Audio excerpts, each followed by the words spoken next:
Mesdames et messieurs, bonjour, bonsoir, Nabandekognon, surtout beaucoup de partout, très chers abonnés.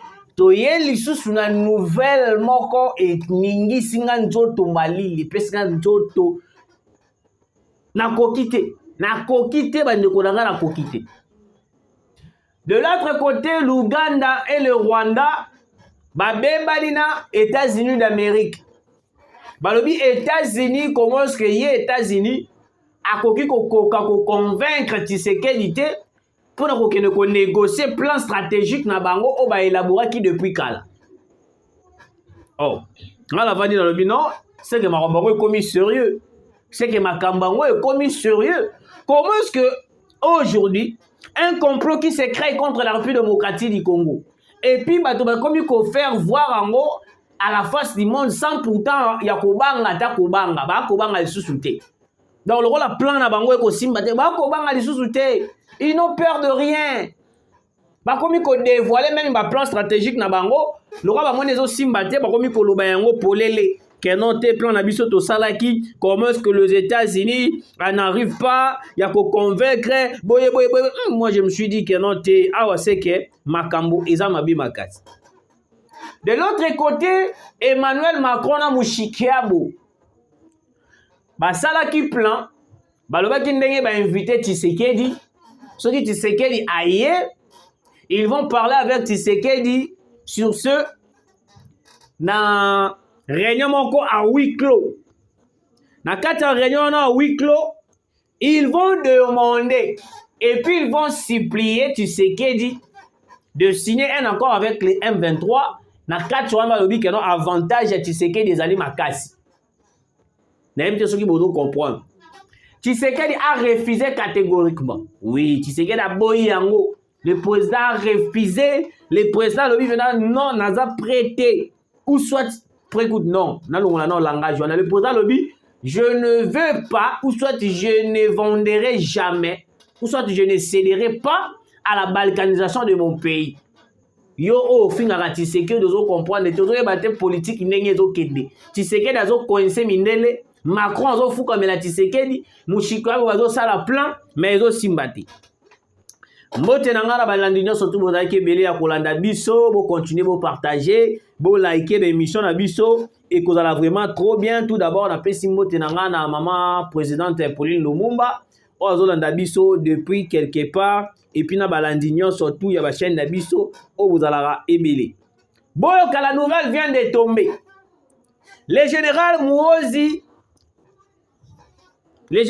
Muhoozi et les Rwandais donnent un ultimatum de 3 jours à l'ambassadeur américain pour s'excuser auprès de Museveni ou quitter l'Ouganda et le Rwanda.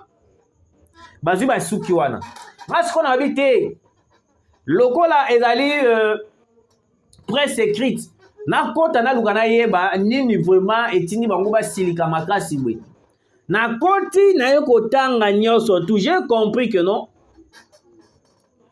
Il y avait un accord qui était signé en 2016 entre Rwanda, Ouganda na États-Unis d'Amérique. Na kati accord ezalaki signé plan stratégique ezalaki nini? L'Est de la République démocratique du Congo. Soki tu Kabila Longwe, après avoir départ ya Kabila, s'il y aura un président qui sera d'accord de continuer avec les accords, tant pis. Problème est athée.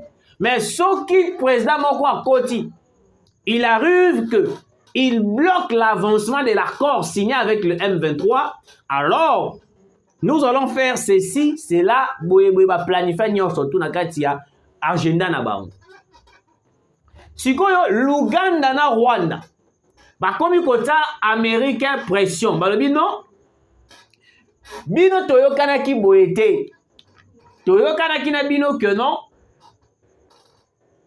soki makambo esimbi te bino il faut bokoma na niveau voire même ya ko éliminer président ou ya ko résister na RDC parce que biso photo bénéficier na minerai ya Congo, biso photo bénéficier na makambo ebele o ezali na Congo.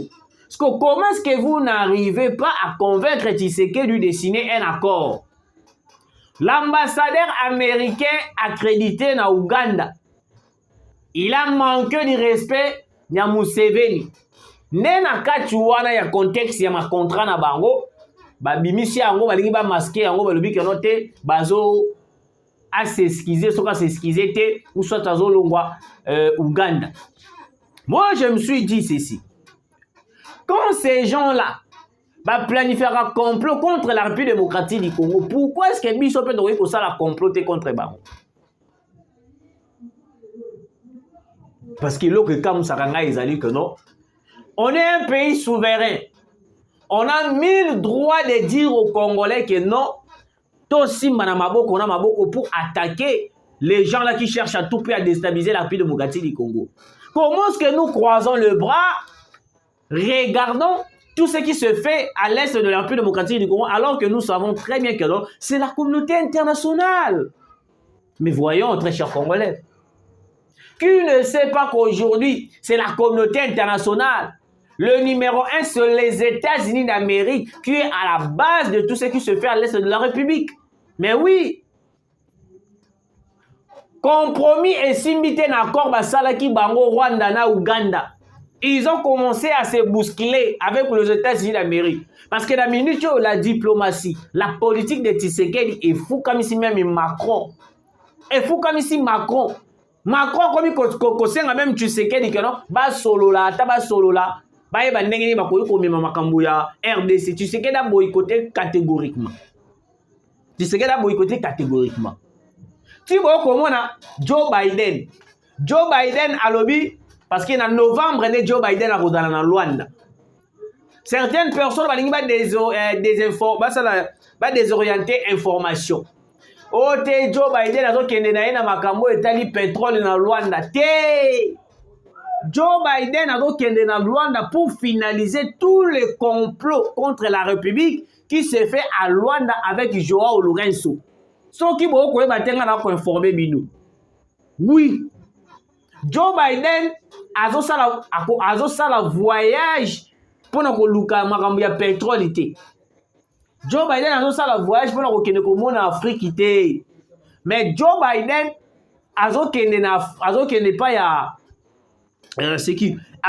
pas Joao Lourenço dans Rwanda pour finaliser lui-même. Parce que beaucoup de personnes ont été envoyées dans Rwanda pour finaliser, mais ils n'arrivent pas. Parce que politique moins. Ceux qui balo bagaboya, ceux qui ont moni. Joueur azo beta na terrain. Azo kokate. Et que entraîneur a côté na terrain, yeba que match baby. Yeba que place on a pena match baby. Parce que tous les joueurs au bazo jouer na kata Luanda, les Rwandais là. Même le ministre des Affaires étrangères, tous les joueurs vont jouer na kata Luanda.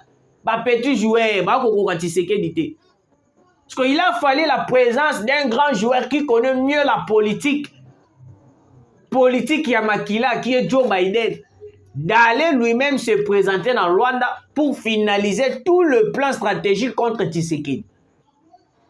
Yango moni yemoko Joe Biden atala lobi non, awa ndenge za benga moko nefona kita sur le terrain. Na novembre, awa Joe Biden sera à Rwanda. Joe Biden sera à Rwanda.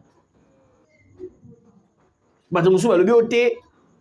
Tout le monde le rôle Tshisekedi a précipité, il y a qui signé accord wana ya pétrole na Angola pour que Joe Biden le problème n'est pas le pétrole angolais. Parce que nous aussi en RDC, nous avons le pétrole, nous avons plusieurs minéraux, nous avons plusieurs ressources. Donc, pétrole et à Luanda, il faut apporter les bisous et l'autre côté dans notre pays. Mais le grand problème, c'est que Joe Biden a finalisé le plan stratégique. Parce que d'après toutes les informations aujourd'hui, plan ezalaka kolongwa ya Kabila, kolongwa ya Hippolyte Kanambe Kazemere na pouvoir.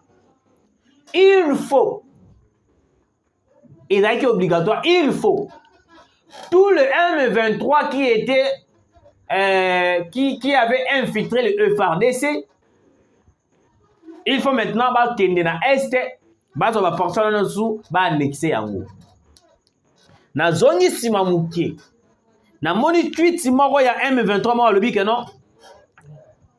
Alobi les M23 ou soit les Rwandais balingi bazana bango na poste ko intégrer FARDC, c'était pour parce que déjà bazalaka na FARDC. Ça veut dire que non, le M23 et les Rwandais que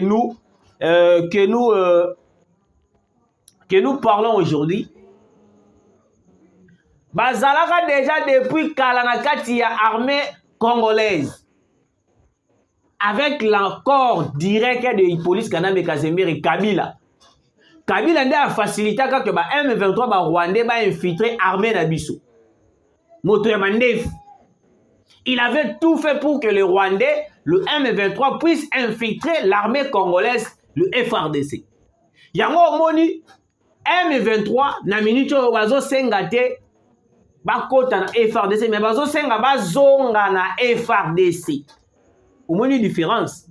Bazo senga te ba kota mais bazo senga bazonga na FARDC. L'infiltration. L'infiltration totale. Tango Kabila ko kende nenge projet zalaki, il faut obliger bango bazo toutes les parties non sont occupées par les M23 au bakota na kati armée bakosa le roi sous forme ya ko se déserter. Ba se déserter ba kimi ale na pas partout na nyonso ba zui yango et komi ya bango ba komi ko sécuriser yango. C'est grave messieurs mesdames et messieurs. C'est grave. Donc aujourd'hui, les M23 planifient tout contre la République démocratique du Congo. Mais vous voyez un Congolais de père et de mère. Il soutient Kabila, il soutient les intérêts de Kabila, il soutient toutes les mauvaises choses de Hippolyte Kanambe Kazemire. Ote Kabila Kutu, Kabila depuis tant Tozalaka, Kabila Mboke Zalaki bien, Kabila. Si au monaki dollar ezalaki à Kokita, si au monaki dollar ezalaki na moi c'est Ezaki Kabila, tiens, c'est parce que Kabila, il était trop faible. Il était trop naïf. Trop faible, je te dis, Kabila, il était trop faible de combattre les M23. Il faisait que de mascarade à Rosa le roi Neti Abundisa M23, alors qu'ils avaient le Kuta, ils avaient une manière. Il y a quoi pour distraire Bissou. Bande Kolanga la minute Oyoyo. Moto ya kopela entre Ouganda, Rwanda na États-Unis d'Amérique. Ça brûle. Ça brûle, je vous dis. L'Ouganda et le Rwanda, bamoni accord na bango ekomi ko kene na lante. Bakomi ko attaquer ce que les Américains. Boyoka plan stratégique. Le président de la République démocratique du Congo, Félix, ne prévoit pas de participer aux séances à huis clos prévues l'après-midi de samedi dans le cadre du sommet de la francophonie 2024. En protestant contre le silence du président Emmanuel Macron, qui n'a pas mentionné dans son discours d'ouverture de ses assises les conflits dans l'est de la République démocratique du Congo, premier pays francophone, Tozalara, biso la RDC. Et là, comme ça, Toza, premier pays francophone. Mais et donc comme ça, un autre pays membre na kati ya francophonie a agressé un autre pays membre aussi de la francophonie. Emmanuel Macron pour passer la biso Géaboué. Premier pays francophone, écrit l'agence congolaise de presse ACPRD Congo, qui affirme par la suite que finalement, le président Tshisekedi a participé aux travaux de la francophonie ce samedi.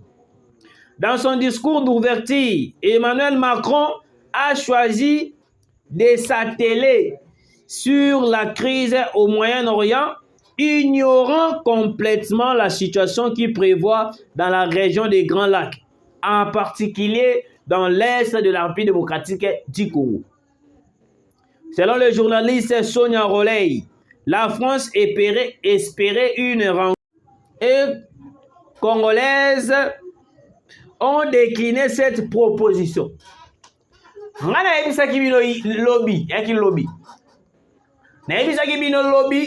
le vendredi, c'était entre le jeudi si je ne me trompe pas. Pourquoi Emmanuel Macron a Mouchikiabou a besoin de Tshisekedi na francophonie? Boyoka.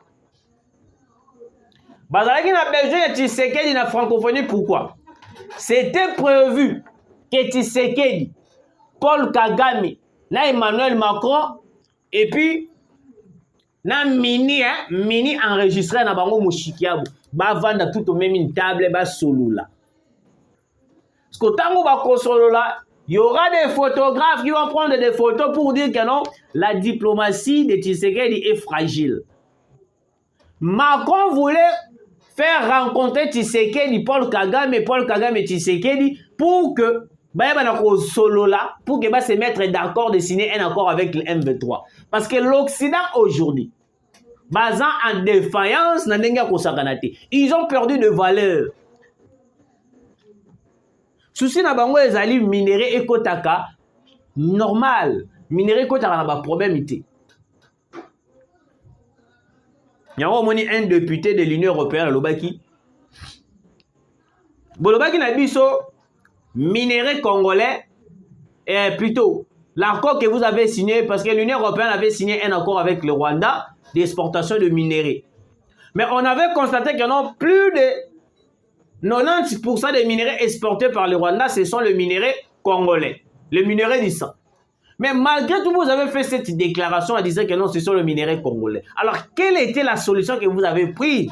Est-ce que vous avez rompu cet accord que vous avez signé? Vous avez résilié les contrats? Non. Alors, montrez-nous les contrats qui étaient signés entre l'Union européenne et le Rwanda. On avait montré les contrats. Dans ces contrats, l'Union européenne était en capacité, ou ça l'Union européenne prenait plus de 60-65% de la minerai. En retour, l'Union européenne avait soutenir ce que Paul Kagame,